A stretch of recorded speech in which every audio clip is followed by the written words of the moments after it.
Hello, today in English Literature with Susan, I'm here with you with a reading of Dylan Thomas's poem, Do Not Go Gentle into That Good Night. About the occasion on which the poem is written, I have to tell you that the poem is written at a time when Thomas's father was high on the valley of death, so he was dying, and Thomas is urging, or let's say, almost begging to his father not to die. One of the reasons for this, all of us feel this sensation of sorrow and pain when we're losing a dear one. But maybe for Thomas, things are rather different a little bit because in the last years, Thomas and his father were not in good terms in their father-son relationship, as Thomas's father thought that his son is wasting his time on alcohol and things like that. So he wanted his son to have a more fruitful life, and this turned out to end up in some skirmishes between father and son. So here Thomas is uh, developing somehow a sensation of a guilty conscience, and he wants to have more time to resolve the issue with his father somehow, and he's so sorry that he almost he's almost to accept that his father is on the verge of death. And one more important thing is that Thomas's father was the gate through which he could see literature. When he was a child, his father read Shakespeare to him. So maybe his first encounter and contact with literature was his father, and now this contact, this connection is losing its power as the father is dying. So it has some let's say literary after effect for the poet as well. He's losing his source of inspiration. And about the form of the poem, I should add that the poem is one of the most unique examples of a villanelle in English poetry. The poem has a very intricate stanza pattern, which I'm going to explain after reading the poem. So stay with me till the end. So let us move to the text of the poem.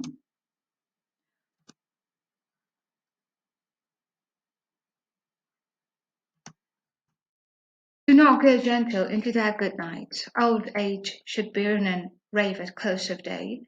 Rage, rage against the dying of the light. He introduces the topic of the poem in this first stanza.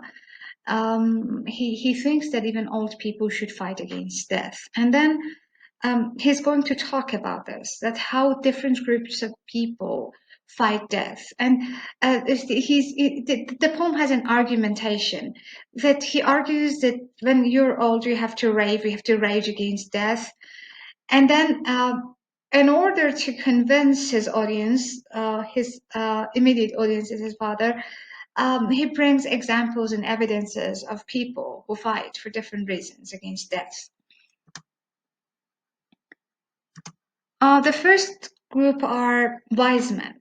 The wise men at their end know dark is right, because their words had forked no lightning. They do not go gentle into that good night. So the wise men, the wisdom is a light, and wise people shed light. But wise people, at the end of the day, come to the conclusion that maybe they have changed almost nothing. So they want more time to enlighten others. And that's why they do not go gentle into that good night. And while I'm reading the poem, mark the repetitions, the reference of lines throughout the stanzas of the poem, and also the rhyming pattern of the poem. The second group are good men, the people who do good deeds. The last wave by, the good men, the last wave by, crying how bright their frail deeds might have danced in a green bay.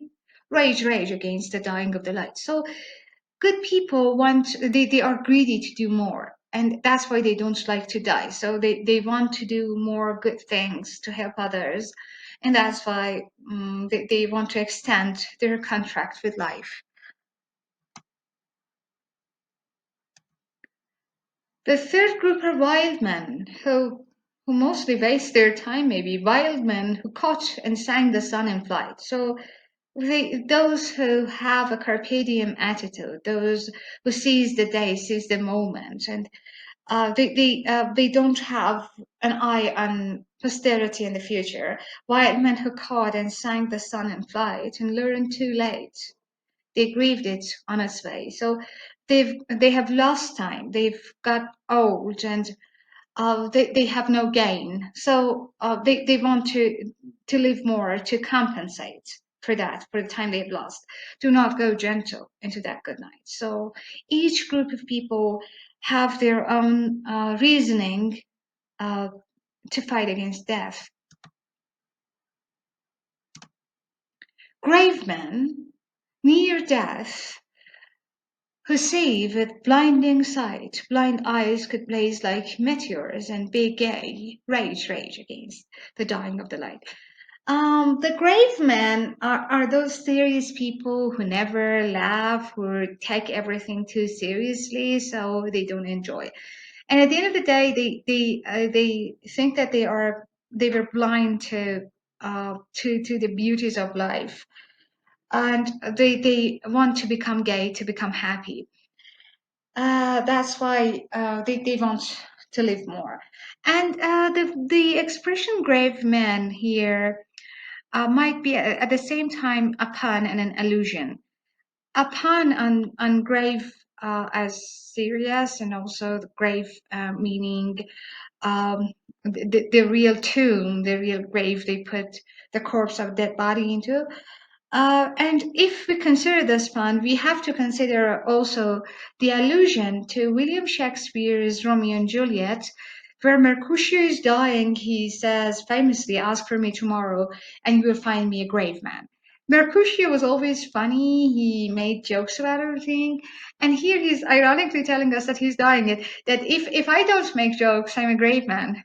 I'm a grave man in the sense that I am into the grave. So maybe very smartly here, Dylan Thomas has included this famous punning of William Shakespeare, especially that his father was the one who read Shakespeare to him. So maybe it also acts as a tribute to the childhood memories the father and the son had.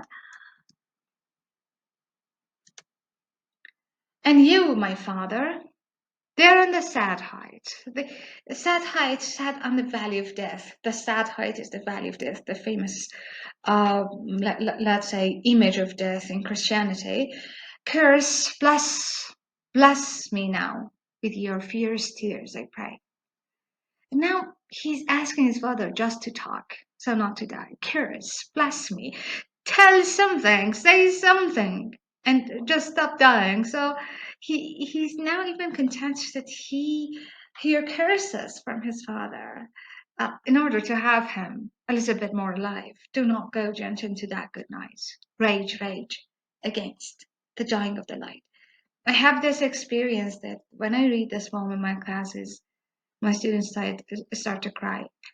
That the poem is sentimentally, let's say, a little bit sensitive in its content. So I'm sorry that if I've brought tears to your eyes, but um, we sometimes have to encounter these things, and also we have to read such a famous poem anyway.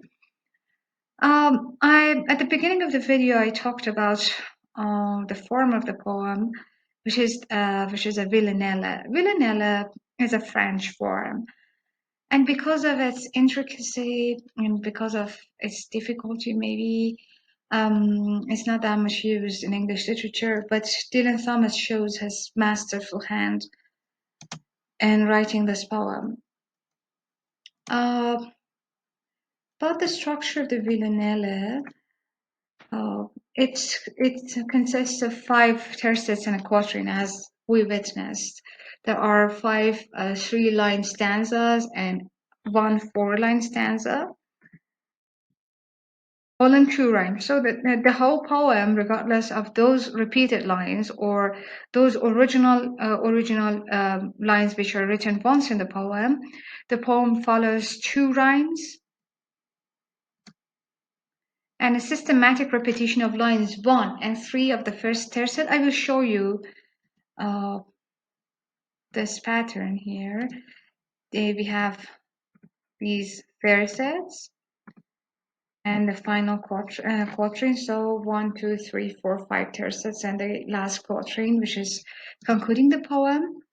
And line 1 of the first stanza repeats itself, as you can see, as the third line of the second and the fourth stanza, and also the third line of the last final quatrain.